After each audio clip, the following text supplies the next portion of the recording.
Hello, I'm Belinda Davis. I'm Chief Superintendent who is responsible for policing here in Cardiff.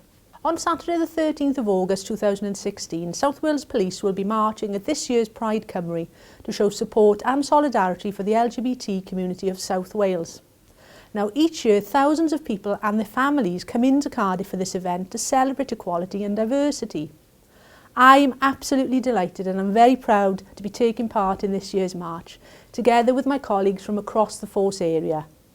So why is Pride important? Well, Pride is important and it's important to me personally. It's a positive and it's a very visible stance against discrimination and violence towards lesbian, gay, bisexual and transgender people. It's there to promote dignity, it's there to promote equality of rights and increase visibility as a social group. It builds a sense of community and it's there celebrating sexual diversity and gender variance. Now this year we are very proud to unveil a rather special and new addition to our force fleet.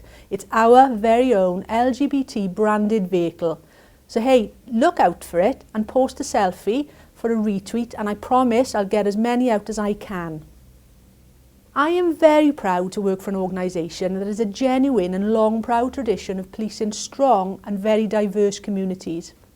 Now, being part of events such as Pride Cymru help us as a police service reinforce our commitment to the lesbian, gay, bisexual and transgender communities.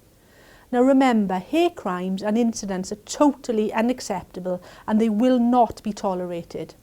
I make a personal plea to anyone who is subject to or witness to any form of hate crime or incident, report the matter immediately. I want you to have confidence that you will be treated in a very professional manner by staff who genuinely take pride in the communities we are here to serve.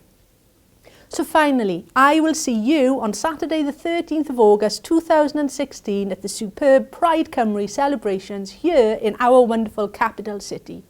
Don't forget, love will always conquer hate.